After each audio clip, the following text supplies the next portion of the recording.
In the land of Yggdra, an evil being known as the Black Knight terrorizes the continent for his goal of global destruction. To do this, he wishes to steal the Chronicle, a magical book that holds the history of the entire world within it. Due to its connection to the spirit of the world, the state of the Chronicle reflects that of the world itself. Corrupting the Chronicle can cause darkness and disaster to fall upon the entire world. Yuri is a human who stands against this evil. Through his determination and pure heart, he's collected people from all over Yggdra to join a volunteer army to fight back. This includes Princess Juliana of the Holy Kingdom, whose father was killed by the Black King. He even befriends Fina, the Black King's daughter, showing his willingness to see the good in everyone. Fina is also the current guardian of the Chronicle. Their army is joined by several others from far and wide to form the Yggdra Alliance. Prepared to end the Black King's cruel reign, the Yggdra Alliance launches an attack on his castle. However, as the battle continues, Yuri and Fina attack the king but get pushed back. The Black King is far stronger than their combined strength. Having defeated Yuri, he captures their friend Pirika, ending her life. He then proceeds to steal half of the Chronicle, unleashing a terrible darkness upon the land. Outside, the Alliance is unable to defeat the Black Army and their forces are forced to retreat. Defeated, the Alliance disbands and each individual group heads back to their own land. Sometime later, Yuri awakens from his injuries. He tells Juliana to head home as well. All the casualties they've suffered need to be reported. That night, as he tries to sleep, Yuri is haunted by the Black King's words and his promise of destruction. Next day, he and Fina head home with Juliana and her royal knights. On their way, they meet some farmers who blame Yuri for the Black King's acts. The darkness he unleashed destroyed their crops. Taking in their words, Yuri is haunted even more by his failure. Later, they come across a village under attack by dark beings. The whole place is covered by the Black King's dark mist. Rushing in to save the villagers, they find a white-haired boy doing his best to fight off the creatures.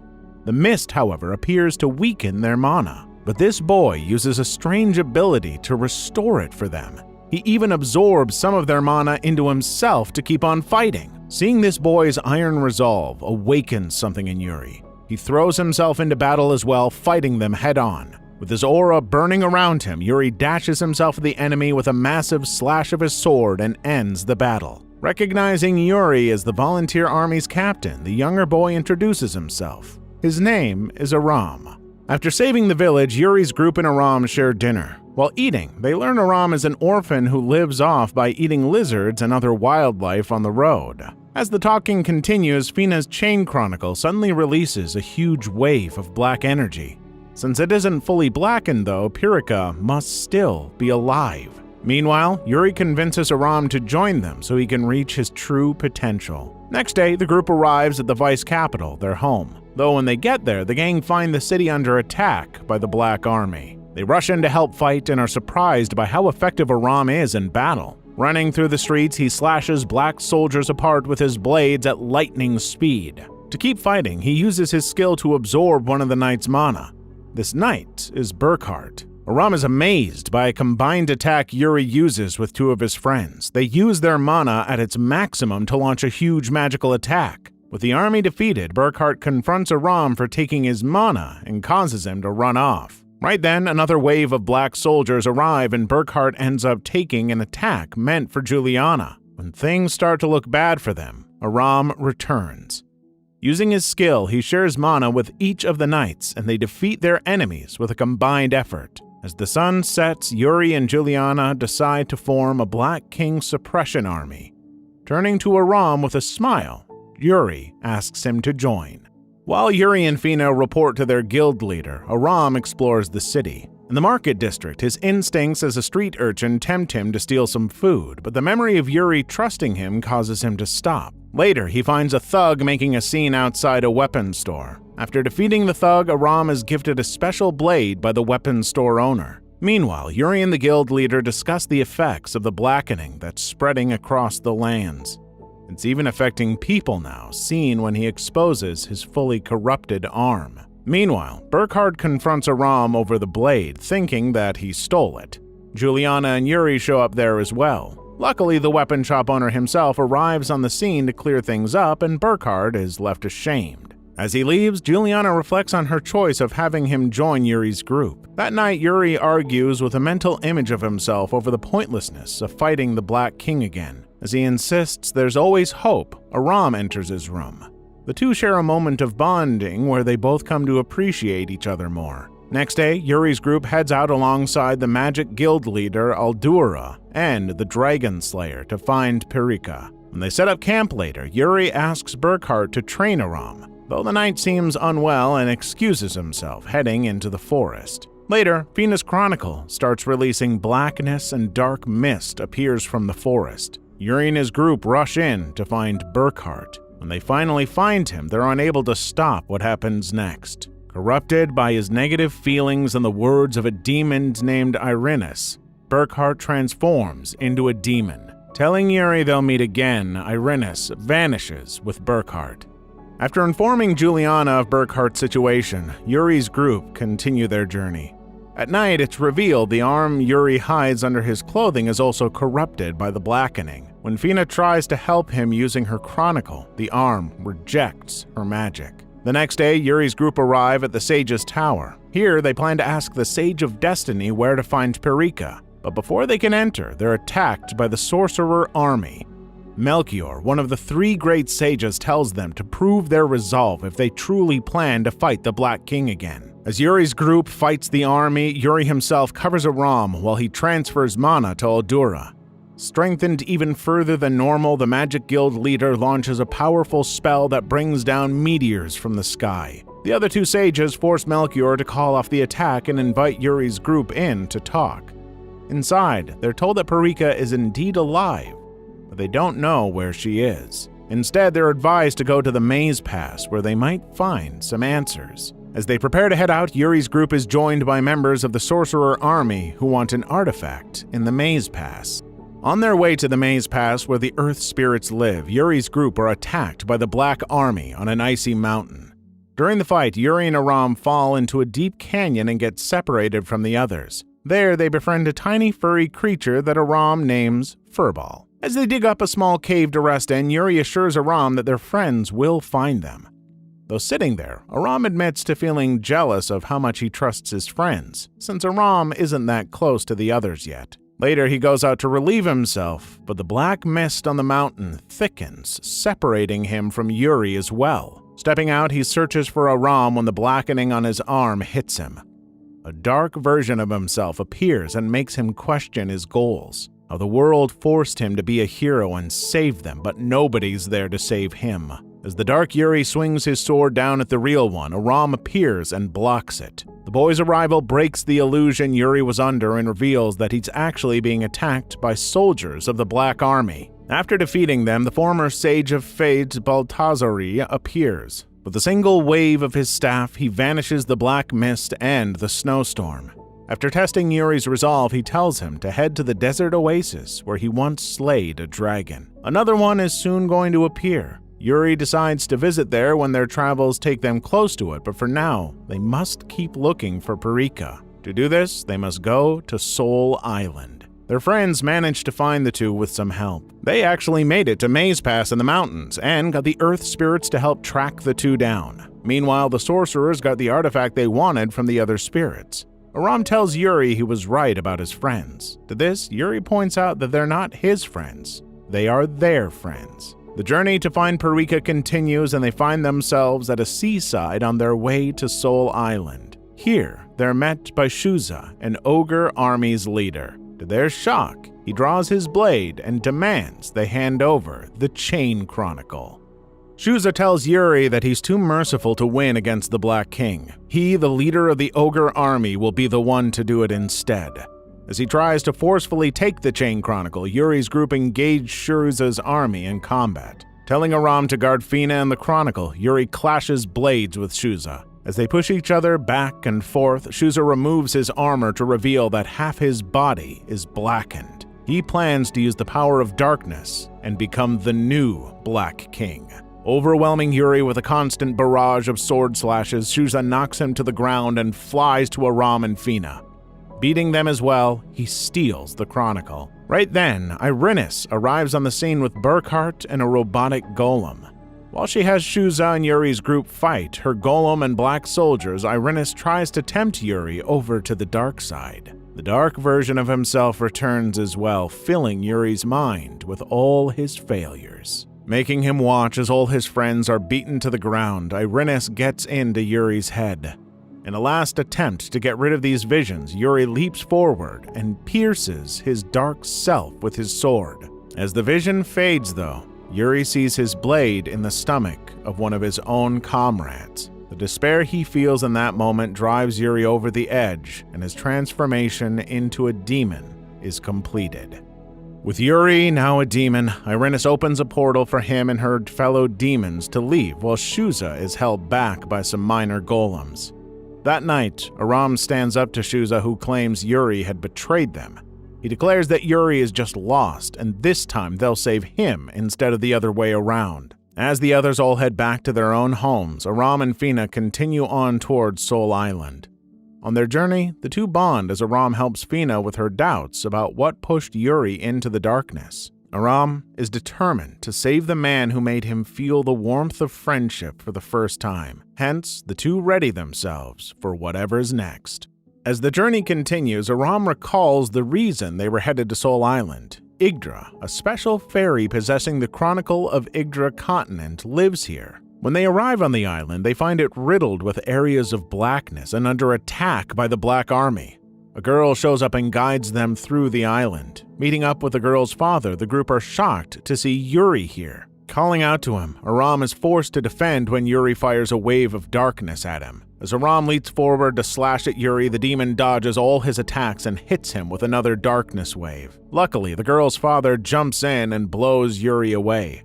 Telling Aram to go do what they came here for, he holds Yuri back. Meeting up with Yggdra, Fina and Aram join her in the island's core. Here, she uses magic to send them inside her chronicle and find where Pyrrhica went. While they're inside, Yuri manages to get the chronicle and begins blackening it.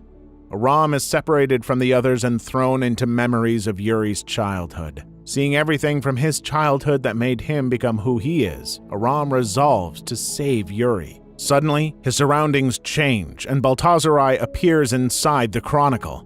Aram begs him to make him strong enough to save Yuri. Baltasarai accepts, and he gets teleported to a snowy mountain where both Yuris, the real and the demon one, are present. After a heartwarming exchange of words, he and the real Yuri engage the demon Yuri and best it in battle. As Aram returns to the real world, everyone hears Pyrrhica saying she'll return when everyone finds the light of hope.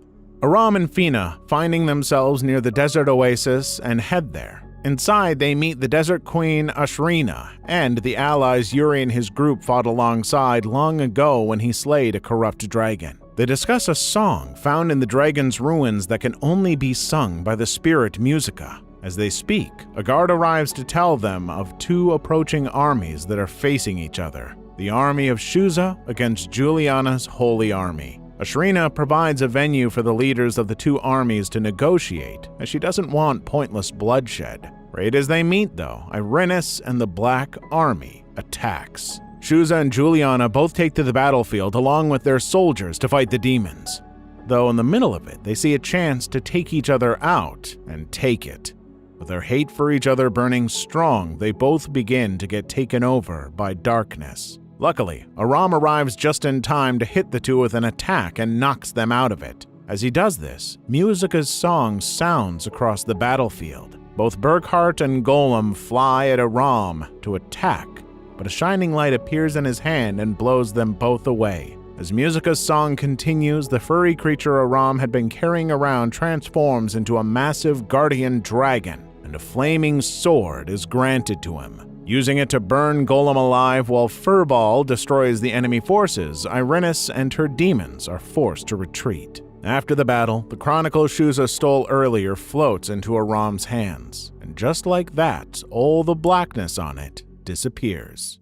As the Black Army corrupts more and more of the lands, the sorcerers reveal the artifact they got from the Maze Pass. If Musica sings the song on it, it's capable of completely destroying any evil. Using the teleporting Ark of Melchior, they break into the Imperial capital where the Black King resides and destroy the barrier of darkness around the city with Musica's help. While the Ark charges up, the group take their time preparing for the mission. When asked if he could kill Yuri, Aram says there's no way it'll come to that. No matter what, he'll save Yuri. That night, Fina and Aram talk about how Yuri saved both of them. As they converse, an explosion goes off on the Ark and shows Burkhart. With the enemy now knowing their plan, they decide to begin the mission early. While Aram and the others fight the demons that arrived with Burkhart, the Ark's core starts up. Aram crosses blades with Burkhart while Yggdra supports him. One of the demons corrupts the Ark's energy core with darkness. Leaping into the air, Aram uses his mana transfer to power up Yggdra so she can defeat the demons. Meanwhile, he uses the same skill to remove the dark energy from the Ark's core, and the ship begins teleporting. Still trying to get the Chronicle from Fina, Burkhart goes through the portal with them. Arriving at the Imperial capital, he kidnaps Fina and disappears, leaving the Ark to crash land. Having arrived inside the barrier, the Suppression Army begin their plan. Using the artifact's song, Musica erases the barrier around the Imperial capital. This allows the Holy Army to get through and fight the Black Army, as was part of the plan. While the fight outside rages on, Aram and the others regroup and head inside the castle to the Black King. The magicians and sorcerers fight off golems and other obstacles using elemental magic, which allows Aram to head even further in. Meanwhile, inside the throne room, Burkhart hands the Black King Fina's Chronicle. Holding it, he blackens the whole book, causing the darkness outside to get stronger than ever. Seeing this, Fina decides to use a sacrificial magic she prepared with Melchior's help beforehand. As Aram gets closer to the throne room, Yuri arrives to face him. The two clash blades over and over, but Aram is unable to cause any damage. Thinking back on his past experiences, he realizes he can't save Yuri from this if he's hesitant about anything. He has to go in with the intent to kill and put his all behind it. Aram charges his mana into his blade while Yuri loads darkness into his. Prepared to kill, they charge at each other. While the battles outside and in the castle rage on, Fina activates her sacrificial magic. Calling out its name, she starts taking all the Chronicle's blackness into herself. Meanwhile, Aram runs towards Yuri before spinning behind him to try and destroy his armor from a weak spot. However, Yuri's more skilled and catches him in the movement, clashing blades with him and knocking him to the ground. Right when it looks like Aram is about to die, his allies arrive to save him. Among them is the very knight whom Yuri thought he'd killed and caused his transformation. Aram uses his mana transfer to strengthen all of them. Using their boosted power, they all attack Yuri at once, trapping him in a defenseless position. As he stays there, Yuri jumps into the air with white energy burning in his fist and punches Yuri's face with all his might. With the hopes of his friends burning in him, Yuri finally manages to overcome his darkness and turns back into himself. In the king's room, Fina has turned black from absorbing the Chronicle's darkness. Before the king can corrupt it again, Aram and the others arrive while the others attack him. Yuri cuts Fina free and has her healed. The Black King recognizes Aram's white energy as the light of Heshiatus, that which destroys evil itself. As he fires a darkness wave, a knight jumps in and shields Aram. But when the second wave comes, he moves the knight away and draws his sword to fight. The king teleports to Yuri and attacks him, their blades clashing. Aram fires an energy blast at Yuri's sword, letting him absorb it and powering up. The two swing at the king together, slashing him open. However, this just releases an immense amount of blackness from his body and turns him into a black dragon. Luckily, Furball arrives just in time to battle this new creature. The dragon breaks through the castle's ceiling and takes their battle to the sky while Yuri and Aram follow. The black dragon launches hundreds of darkness blasts that the others fly around dodging. Aram flies forward and drags his blade through one of the dragon's wings. This distracts it long enough so Yuri lands on its head and thrusts his sword down into the dragon's eye. As he's flung off, Aram flies at him for a rescue while Furball knocks Black Dragon into the ground. Furball returns to his tiny form while the Black King enters an even stronger human-like form. As he fires a huge blast of darkness, Aram breaks through it with his light. Refusing to let his bonds be broken, he overpowers the darkness. Yuri and Aram fly forth side by side and hit the king with a duo version of Yuri's signature attack, killing him once and for all. Unfortunately, they find Fina is dying from the blackness she absorbed. Despairing at the loss, they are stunned to see the Black King calling out. However, with the darkness erased, what stands now is the uncorrupted father of Fina. Using the same sacrificial magic she did, he absorbs the blackness from her and saves his daughter. True to her promise, with the day saved and all the corruption gone, Pyrrhica returns. With her arrival, the darkness is erased from Yggdra at last. The end. Check out this next anime recap appearing on screen right now.